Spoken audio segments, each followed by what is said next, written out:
৩৫ পরিচ্ছেদ লাহিড়ী মহাশয়ের পুণ্যময় জীবন। এই রূপে আমাদের সকল সদাচারী পালন করা উচিত। জন দ্য ব্যাপটিস্টকে এই কথাগুলি বলে আর জনকে তাকে দীক্ষিত করতে বলে যিশু তাঁর গুরুর দৈব অধিকার স্বীকার করেছিলেন।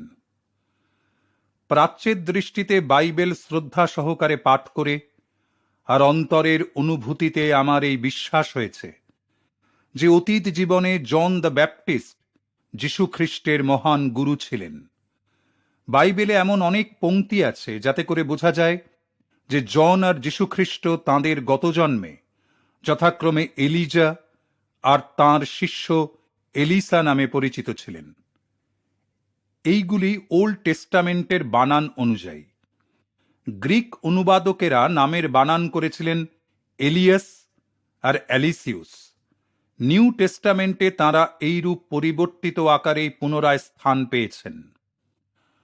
ওল্ড টেস্টামেন্টের শেষাংশে এলিজা আর এলিসার পুনর্জন্মের ভবিষ্যৎবাণী আছে। দেখো, আমি প্রভুর সেই ভয়ঙ্কর দিন আসবার পূর্বেই ঈশ্বর প্রেরিত মহাপুরুষ এলিজাকে তোমার কাছে পাঠাবো। তাই জন অর্থাৎ এলিজা সেই দিন আসবার পূর্বেই প্রেরিত হয়ে খ্রিস্টের অগ্রদূত হিসেবে কিছু আগেই জন্মগ্রহণ করেছিলেন। পিতা জ্যাকেরিয়াসের কাছে একটি দেবদূত আবির্ভূত হয়ে প্রমাণ দিয়ে গেলেন যে তাঁর ভাবী পুত্র জন এলিজা বা এলিয়াস ছাড়া আর কেউ নন। সেই দেবদূত তাঁকে বললেন, ভয় পেও না জ্যাকেরিয়াস, কারণ তোমার প্রার্থনা শ্রুত হয়েছে। তোমার স্ত্রী এলিজাবেথের একটি পুত্র সন্তান হবে আর তুমি তার নাম রাখবে জন। আর ইসরায়েল সন্তানদের মধ্যে অনেককে সে তাদের ঈশ্বরের কাছে ফিরিয়ে নিয়ে যাবে। আর সে এলিয়াসের আত্মা ও শক্তির বলে তার আগে অর্থাৎ প্রভুর আগে যাবে, পিতাদের হৃদয় সন্তানদের দিকে এবং অবাধ্যদের ধর্মশীলের ন্যায়নিষ্ঠার দিকে ফিরাতে আর প্রভুর জন্যে দেশের লোকেদের তৈরি করতে। যীশুখ্রিস্ট দুইবার স্পষ্ট বাক্যে এলিজা বা এলিয়াসকে জন বলে নির্দেশ করে গেছেন। এলিয়াসের ইতিমধ্যে আগমন ঘটেছে, কেউ তাকে জানে না। তারপর শিষ্যেরা বুঝতে পারলেন যে জন দ্য ব্যাপটিস্টের কথাই তিনি তাদের বলেছিলেন। পুনরায় যীশুখ্রিস্ট বলছেন, কারণ জন পর্যন্ত সমস্ত ভবিষ্যৎ বক্তা আর বিধি নিয়মের ভবিষ্যৎবাণী হয়েছে। আর তোমরা যদি গ্রহণ করতে সম্মত হও তাহলে জেনো যে যার আগমন হবে তিনি এই ব্যক্তি অর্থাৎ এলিয়াস। জন যখন অস্বীকার করলেন যে তিনি এলিয়াস বা এলিজা নন, তখন তিনি এই বোঝাতে চেয়েছিলেন যে জনের দিন বেশে তিনি আর মহাগুরু এলিজার বাহ্য মহিমা নিয়ে আসেননি। পূর্বজন্মে তিনি তার মহিমা আর আধ্যাত্মিক সম্পদের আচ্ছাদন তার শিষ্য এলিজাকে দিয়েছিলেন। আর এলিজা বললেন, আমি আপনার কাছে এই প্রার্থনা করি যে আপনার আত্মার দুইটি অংশ আমাতে আসুক। তারপর তিনি বললেন, তুমি বড় কঠিন জিনিস চেয়েছ। যাই হোক, তোমার কাছ থেকে আমায় নিয়ে যাবার সময় যদি তুমি আমায় দেখো তাহলে তোমার এই রকমই হবে। তারপর এলিজা পরিত্যক্ত আচ্ছাদন তিনি তুলে নিলেন। এইবার তাঁদের ভূমিকা পরিবর্তিত হয়ে গেল, কারণ এলিসা যিশুর এখন পূর্ণ জ্ঞান লাভ হওয়াতে আর এলিজা জনের তাঁর প্রকাশ্য গুরু হবার কোনো প্রয়োজন রইল না। পর্বতের উপরে খ্রিস্টের রূপান্তর সাধনের সময় মুসার সঙ্গে তাঁর গুরু এলিয়াসকে তিনি দেখেছিলেন। আবার ক্রুশের উপর তাঁর অন্তিম সময়ে যিশু ঈশ্বরের নাম করে এই বলে চিৎকার করে উঠেছিলেন, এলি এলি লামা সবাক্তানি, অর্থাৎ ঈশ্বর আমার তুমি কেন আমায় পরিত্যাগ করিয়াছ। যারা কাছে দাঁড়িয়েছিল তাদের মধ্যে জনকতক তা শুনে বলল, এই ব্যক্তি এলিয়াসকে ডাকছে, দেখা যাক এলিয়াস ওকে বাঁচাতে আসেন কিনা। জন আর যীশুখ্রিস্টের মধ্যে গুরু শিষ্যের যে চিরন্তন সম্বন্ধ ছিল তা বাবাজি আর লাহিড়ী মহাশয়ের মধ্যেও ছিল। বাবাজি তাঁর শিষ্যের দুইটি অতীত জীবনের মধ্যকার বিস্মৃতি সাগরের অতল স্পর্শ জলরাশি অতিক্রম করে স্নেহ ব্যাকুল হৃদয়ে প্রথমে শিশু ও পরে পূর্ণ বয়স্ক লাহিড়ী মহাশয়ের জীবনের গতি ক্রমে ক্রমে নিয়ন্ত্রিত করেছিলেন। শিষ্যের ৩৩ বছর বয়সে না পৌঁছনো পর্যন্ত বাবাজি সেই অচ্ছেদ্য বন্ধনের প্রকাশ্যে পুনঃপ্রতিষ্ঠা করার উপযুক্ত সময় হয়েছে বলে বিবেচনা করেননি। তারপর রানীক্ষেতে তাঁদের সেই স্বল্পকালের সাক্ষাতের পর সেই নিঃস্বার্থ মহাগুরু তাঁর প্রাণাপেক্ষা প্রিয় শিষ্যকে নিজের কাছে না রেখে বাইরের সংসারের কাজে পাঠিয়ে দিলেন এই বলে যে, বাবা, যখনই তোমার দরকার হবে আমি তোমার কাছে এসে হাজির হব। কোন প্রেমিক মানব এমন প্রতিজ্ঞার অসীম অঙ্গীকার পূর্ণ করতে সক্ষম? লোক সমাজে সাধারণভাবে অজ্ঞাত থাকলেও 1861 খ্রিস্টাব্দে কাশীর এক অখ্যাত সুদূর পল্লী কোণ হতে এক বিরাট আধ্যাত্মিক জাগরণ শুরু হয়েছিল। ফুলের সৌরভ যেমন লুকিয়ে রাখা যায় না, তেমনি অত্যন্ত সঙ্গোপনে একটি আদর্শ গৃহী হিসাবে বাস করেও লাহিড়ী মহাশয় তাঁর অন্তর গৌরব লুকিয়ে রাখতে পারেননি। ভারতের বিভিন্ন স্থান থেকে ভক্ত মধুকর বৃন্দ সেই জীবনমুক্ত মহান গুরুর উপদেশ মকরন্দ পানের লোভে তাঁর চারপাশে এসে সমবেত হতে লাগলেন। অফিসের সাহেব সুপারিনটেন্ডেন্টই অন্যতম প্রধান ব্যক্তি, যিনি লক্ষ্য করেন যে তাঁর এই কর্মচারীটির মধ্যে একটা অতীন্দ্রিয় পরিবর্তন সাধিত হয়েছে। তাই তাকে আদর করে ব্রহ্মানন্দ বাবু বলে ডাকতে আরম্ভ করলেন। একদিন সকালে এসে লাহিড়ী মহাশয় তাঁর সুপারিনটেন্ডেন্ট সাহেবকে দেখে জিজ্ঞাসা করলেন, স্যার, আপনাকে বড় বিষণ্ণ দেখাচ্ছে, ব্যাপার কি বলুন তো?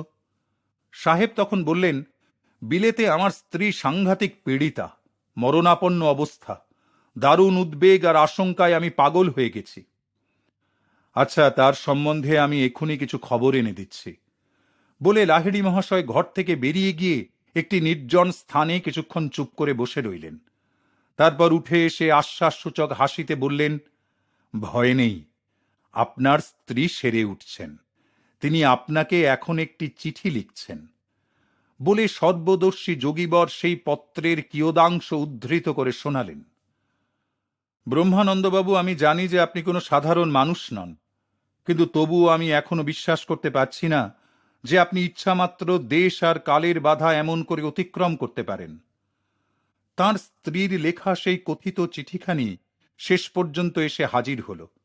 বিস্ময়ে স্তম্ভিত হয়ে সুপারিনটেন্ডেন্ট মহাশয় দেখলেন যে পত্রে যে শুধু তাঁর স্ত্রীর আরোগ্য লাভের সুসংবাদ আছে তাই নয়, লাহিড়ী মহাশয় সপ্তাহ কয়েক আগে যেসব কথাগুলি চিঠি থেকে উদ্ধৃত করে শুনিয়েছিলেন, সে সব কথাগুলো অবিকল তাতে লেখা আছে।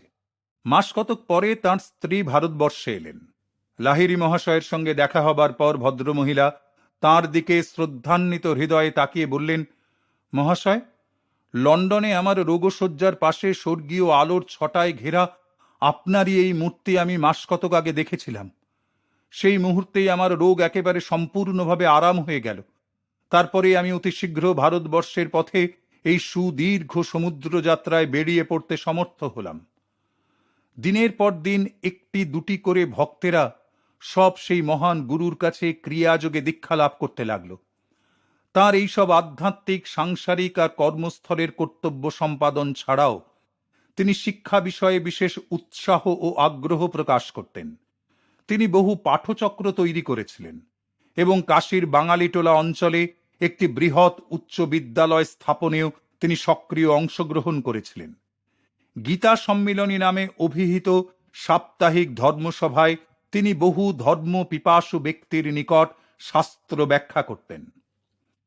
সংসারী লোকে যে বলে, রোজগার আর সংসারের কাজকর্ম করবার পর ধর্মটর্ম করবার আর সময় থাকে কোথায়? লাহিড়ী মহাশয় এইসব বিভিন্ন কর্ম প্রচেষ্টার দ্বারা তার উত্তর জনসাধারণের সম্মুখে হাজির করেছিলেন। এই মহান গৃহী গুরুর সুসমঞ্জস জীবন সহস্র সহস্র নরনারীর ভিতর নীরব অনুপ্রেরণা এনে দিত।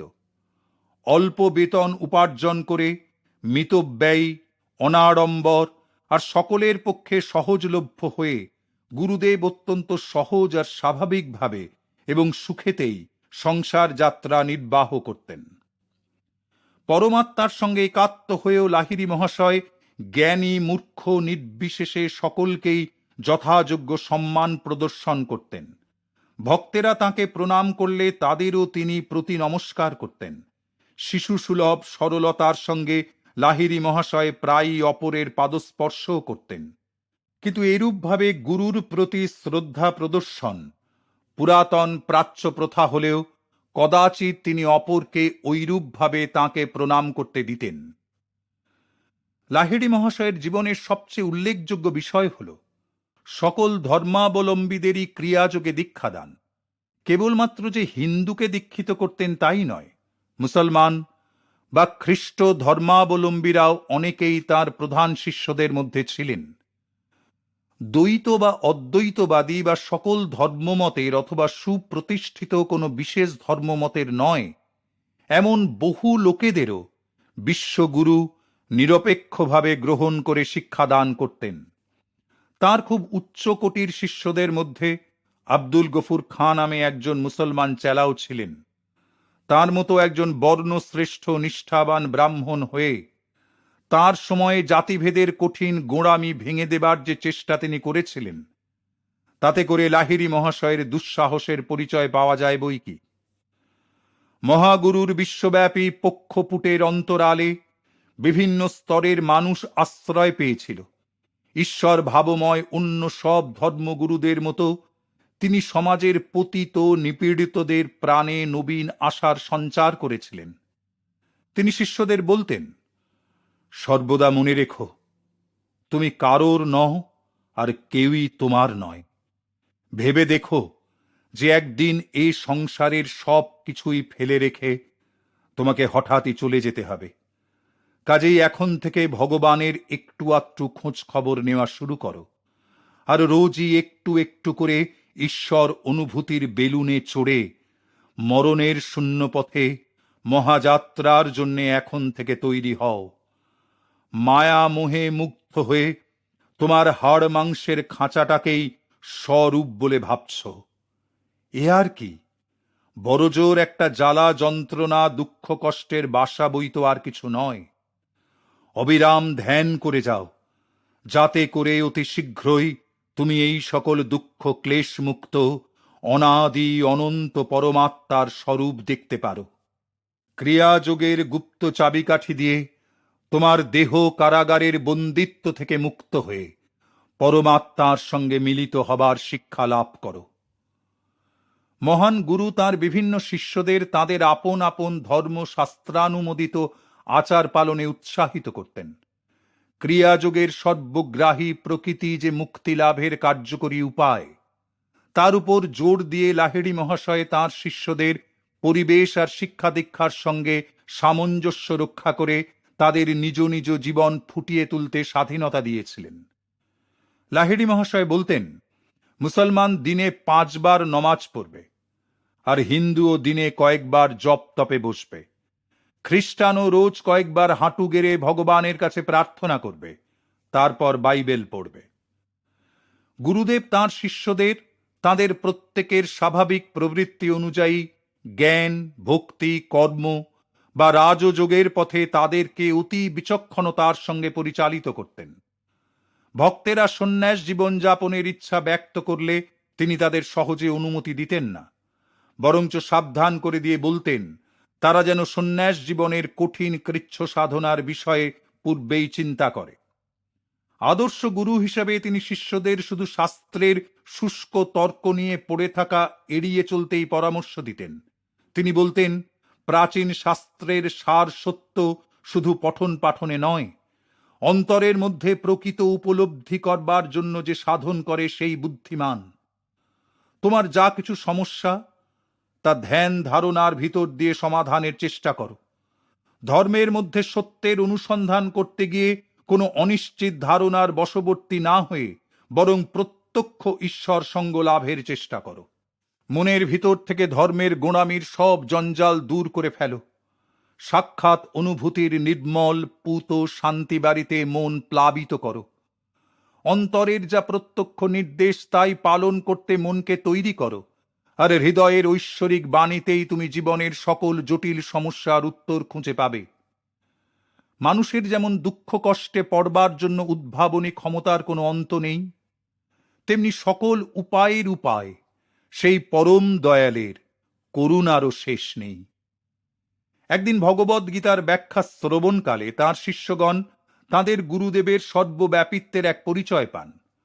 লাহিড়ী মহাশয় যখন কূটস্থ চৈতন্য অর্থাৎ সকল স্পন্দনশীল সৃষ্টির মূলে যে ব্রহ্মজ্ঞান তার অর্থ ব্যাখ্যা করছিলেন, তখন হঠাৎ তিনি দম আটকে যাওয়ার মতো চিৎকার করে বলে উঠলেন, জাপানের সমুদ্র তীরে আমি বহু লোকের শরীরে থেকে ডুবে যাচ্ছি।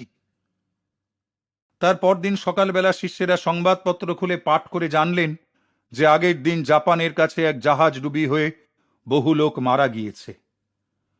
লাহিড়ী মহাশয়ের দূরের শিষ্যরা অনেকেই তাঁদের নিকট তাঁর সর্বব্যাপী অদৃশ্য উপস্থিতি প্রায় অবগত হতেন।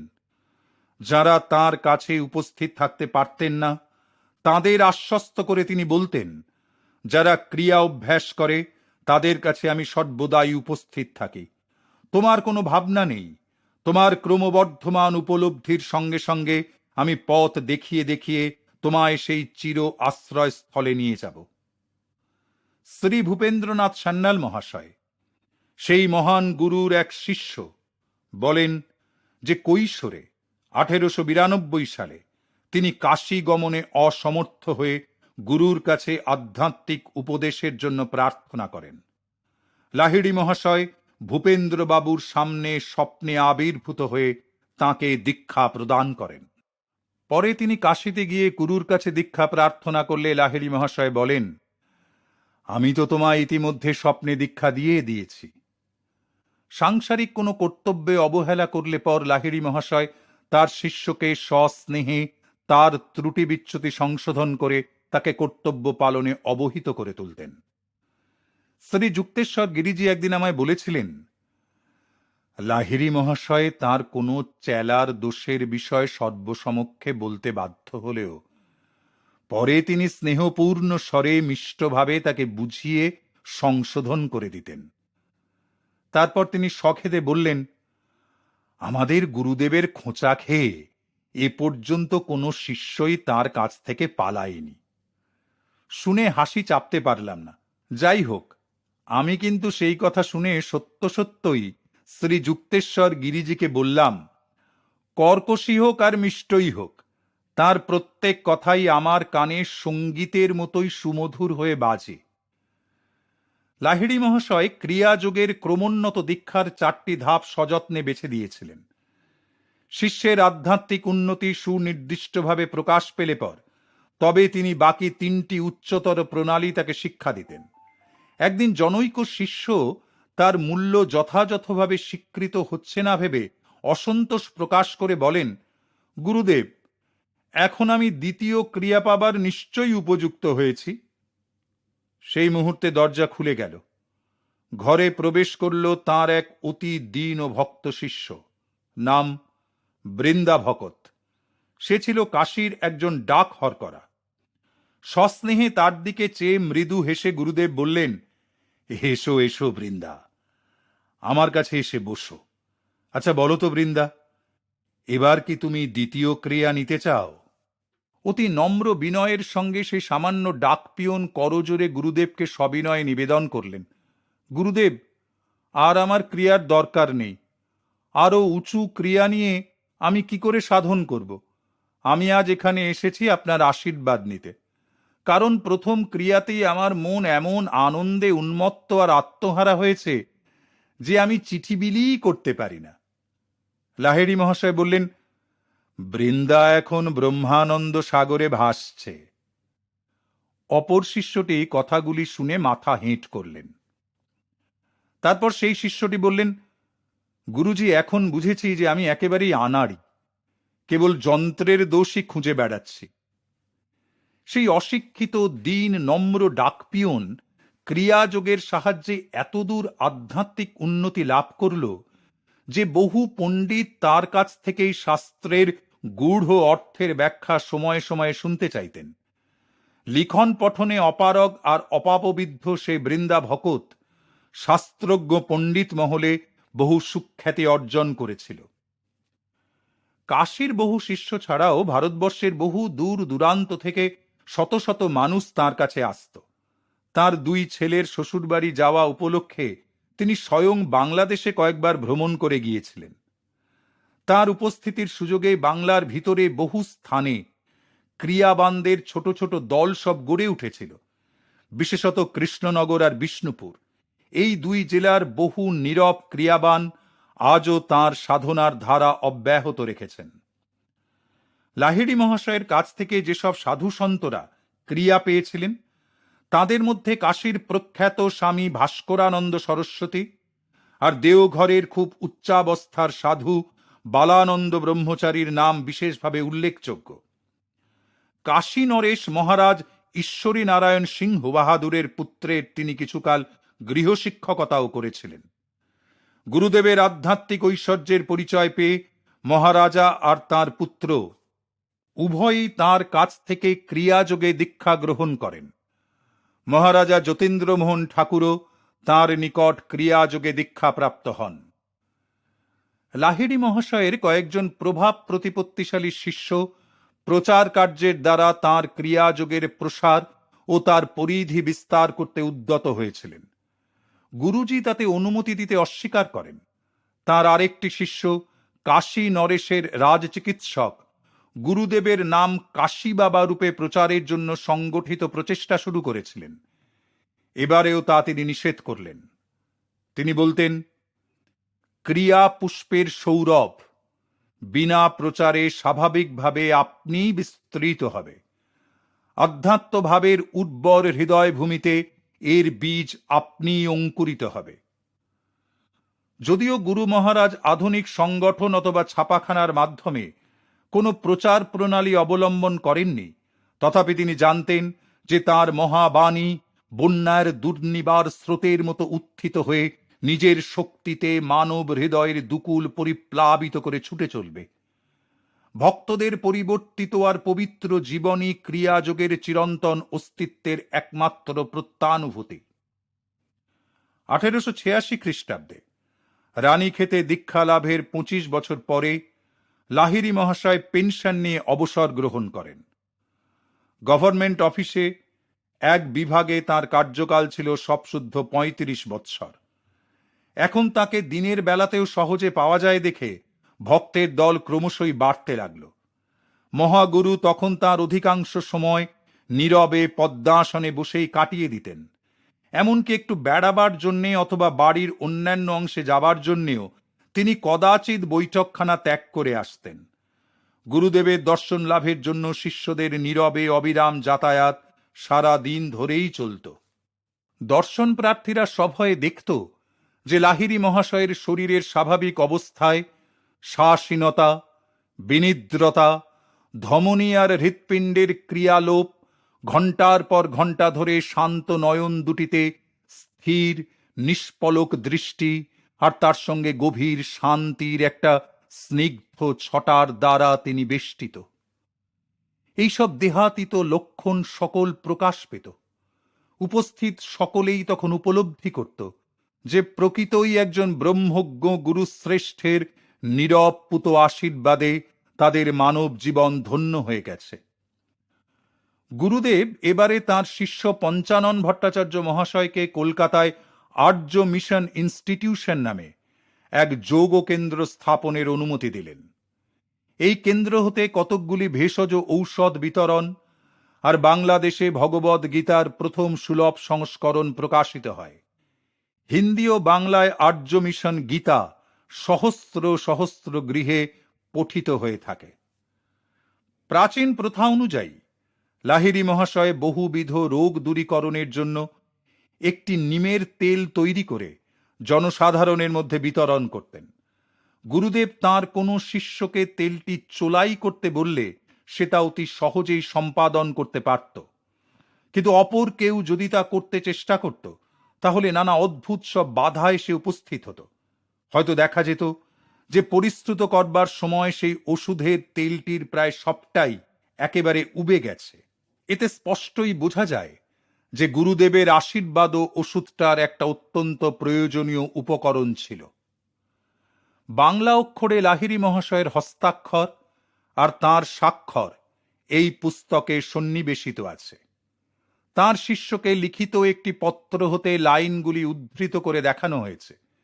এতে গুরুদেব একটি সংস্কৃত শ্লোকের নিম্নলিখিত ব্যাখ্যা প্রদান করেছেন: যাহার নিমেষ পড়ে না তাহার সাম্ভবী মুদ্রা সিদ্ধ। 5ই শ্রাবণ, স্বাক্ষর শ্রী শ্যামাচরণ দেবশর্মণ। অন্যান্য বহু মহাপুরুষদের মতো লাহিড়ী মহাশয় নিজে কোনো পুস্তক লেখেননি বটে, কিন্তু তিনি তার বহু শিষ্যকে গভীর শাস্ত্র ব্যাখ্যায় উপদিষ্ট করেছিলেন।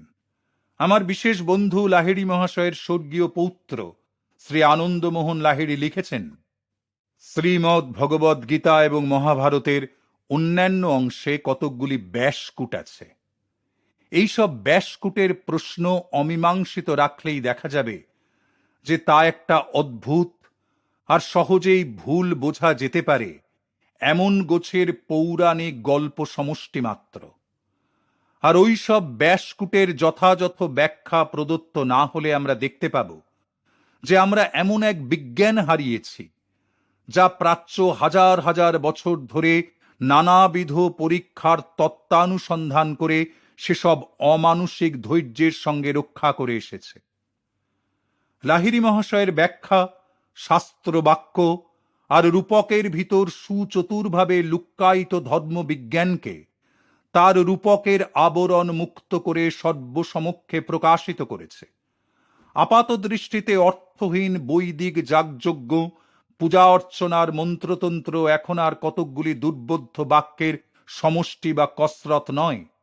লাহিড়ী মহাশয় প্রমাণ করেছেন যে তাদের মধ্যে বহুবিধ বৈজ্ঞানিক অর্থ নিহিত আছে। আমরা জানি যে মানুষ সাধারণত কুপ্রবৃত্তির অদম্য প্রভাবে অসহায় হয়ে পড়ে, কিন্তু যখন তার চেতনায় ক্রিয়াযোগের দ্বারা এক উচ্চতর ও স্থায়ী পরমানন্দের আবির্ভাব হয়, তখন সেই প্রবৃত্তিগুলি শক্তিহীন হয়ে পড়ে, আর মানুষও তাদের প্রশ্রয় দেবার কোনো উদ্দেশ্য খুঁজে পায় না। এখানে নিবৃত্তিতে নিম্ন স্তরের কামনা বাসনা পরিহারের সঙ্গে যুগপৎ পরমানন্দ লাভের অনুভব ঘটে। এ পথ ছাড়া নীতিবাক্য সকল যা কেবল এ করো না ও করো না এইসব বলেই অঙ্গুলি নির্দেশ করে এসেছে, তা আমাদের কাছে একেবারে নিরর্থক হয়ে দাঁড়ায়। বহির্জগতের পার্থিব সকল লীলায় যা কিছু প্রকাশ, তার পিছনে রয়েছে সেই অসীম মহাশক্তির সমুদ্র। জাগতিক ব্যাপারে আমাদের আসক্তি আমাদের মনে আধ্যাত্মিক শ্রদ্ধা নষ্ট করে ফেলে। যেহেতু আধুনিক বিজ্ঞান শিক্ষা দেয় কি করে আমরা প্রাকৃতিক শক্তির ব্যবহার করতে পারি, সেই হেতু আমরা সকল নাম আর রূপের পিছনে যে বিরাট প্রাণ, তার ধারণা করতেই অসমর্থ হই। প্রকৃতির সঙ্গে অতি মাত্রায় ঘনিষ্ঠতা তার চরম রহস্য সম্বন্ধে একটা তাচ্ছিল্য এনে দিয়েছে। তার সঙ্গে আমাদের সম্বন্ধ হয়ে পড়েছে ব্যবহারিক। আমাদের উদ্দেশ্য সাধনের উপায় উদ্ভাবনের জন্য তাকে আমরা বাধ্য করি। বলতে গেলে আমরা তাকে যেন উত্ত্যক্তই করি। তার শক্তিসমূহের ব্যবহার করি বটে, কিন্তু তার উৎস আজ পর্যন্ত অজানাই থেকে গেছে। প্রকৃতির সঙ্গে আমাদের সম্বন্ধ হচ্ছে অনেকটা উদ্ধত প্রভু ও তার ভৃত্যের মতো, অথবা দার্শনিকভাবে বলতে গেলে প্রকৃতি যেন সাক্ষীর কাঠগড়ায় বন্দী। আমরা তাকে জেরা করি, চ্যালেঞ্জ করি, মানুষের তুলাদণ্ডে তার সাক্ষ্য সূক্ষ্মাতি সূক্ষ্মভাবে বিচার করি, অথচ যা তার লুকানো ঐশ্বর্যের কখনো পরিমাপ করতে পারে না। অপরদিকে আত্মা যখন উচ্চতর শক্তির সঙ্গে সংযোগ স্থাপন করে, প্রকৃতি তখন বিনা প্ররোচনায় বা পীড়নে শতপ্রবৃত্ত হয়ে মানুষের ইচ্ছা পূরণ করে। অবোধ জড়বাদীরা প্রকৃতির উপর এই অনায়াস আধিপত্যকেই অলৌকিক বলে অভিহিত করেন। যোগ যে একটা গুপ্ত প্রক্রিয়া মাত্র, এই ভ্রমাত্মক ধারণার একটা আমূল পরিবর্তন এনে দিয়েছে লাহিড়ী মহাশয়ের আদর্শ জীবনের উদাহরণ। ভৌত বিজ্ঞানের বাস্তবতা সত্ত্বেও প্রত্যেক মানুষই এখন ক্রিয়াযোগের ভিতর দিয়ে প্রকৃতির সঙ্গে তার সঠিক সম্বন্ধ কি তা জানবার পথ খুঁজে নিতে পারে, আর সকল জাগতিক ঘটনার জন্য একটা আধ্যাত্মিক শ্রদ্ধাও অনুভব করতে পারে। তা সে রহস্যময় কোনো ঘটনাই হোক আর দৈনন্দিন কোনো ব্যাপারই হোক।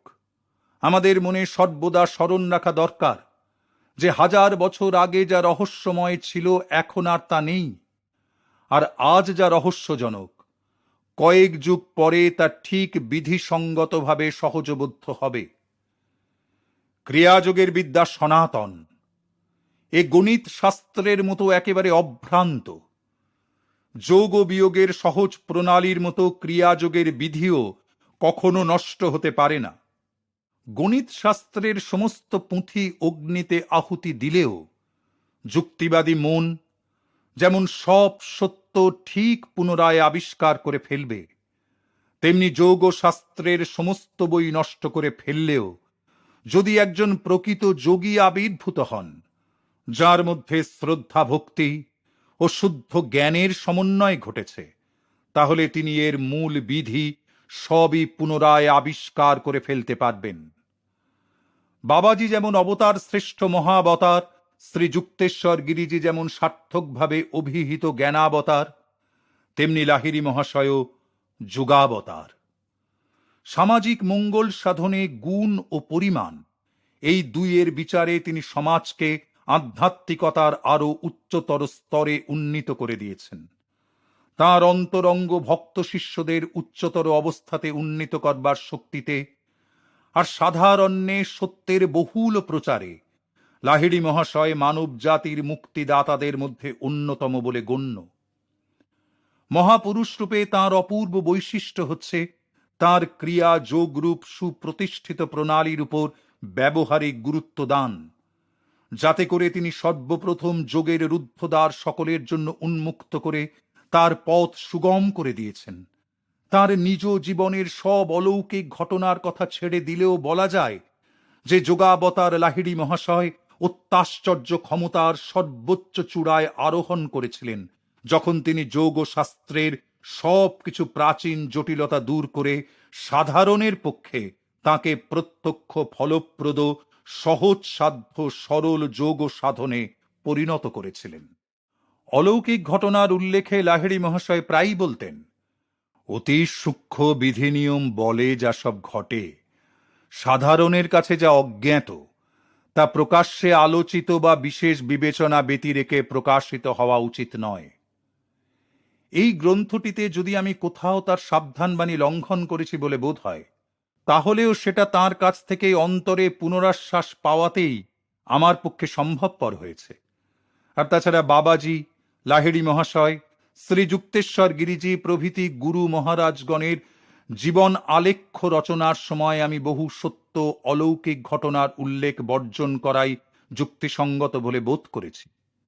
অত্যন্ত দুর্বোধ্য জটিল দর্শন শাস্ত্রের এক বিরাট ব্যাখ্যা পুস্তক না লিখে তার প্রকাশ করা সম্ভবপর নয়। গৃহী যোগী হিসেবে লাহিড়ী মহাশয় আধুনিক জগতের উপযোগী কার্যকরী পন্থার বাণী বহন করে এনেছেন। প্রাচীন ভারতের সমুন্নত ধর্ম ও অর্থনৈতিক ব্যবস্থা সকল এখন আর বিদ্যমান নেই। কাজেই ভিক্ষাপত্র হস্তে ইতস্তত ভ্রমণশীল যোগীর প্রাচীন আদর্শ এই মহান গুরু আর অনুমোদন করেননি, বরং তিনি সোপার্জনরত অর্থ সংকটগ্রস্ত সমাজের উপর নির্ভরতাবিহীন আর নিজ আবাসে একান্তে সাধনরত আধুনিক যোগীর প্রতি অধিকতর আগ্রহ প্রদর্শন করেছেন। উপরোক্ত নীতির সঙ্গে তিনি প্রাণ মনে শক্তি সঞ্চারী নিজের অপূর্ব আদর্শের সংযোগ সাধন করেছেন। তিনি ছিলেন আধুনিক ধরনের, ইংরেজিতে যাকে বলে স্ট্রিমলাইন্ড, অবাধ স্বচ্ছন্দ গতি যোগীর আদর্শ। বাবাজি কর্তৃক পরিকল্পিত তাঁর জীবন আদর্শ শুধু যে কেবল প্রাচ্যের পক্ষেই তা নয়, প্রতীচ্যের যোগ সাধনেচ্ছুদের পক্ষেও পথ প্রদর্শক রূপে গঠিত। নূতন মানব জাতির পক্ষে নবীন আশার আনন্দ। যোগাবতার ঘোষণা করে গেছেন, ভগবৎ সঙ্গ লাভ নিজ চেষ্টাতেই সম্ভব। আর তা কোনো ধর্মতত্ত্বে বিশ্বাস বা কোনো জগৎ নিয়ন্তার খেয়াল খুশির উপর নির্ভর করে না। আর এই ক্রিয়াযোগের চাবিকাঠি দিয়েই যেসব মানুষ কোনো মানবের দেবত্বে বিশ্বাস করে না, তারাই আবার শেষ পর্যন্ত নিজেদের মধ্যে পূর্ণ দেবত্বের প্রকাশকে দেখতে পাবে।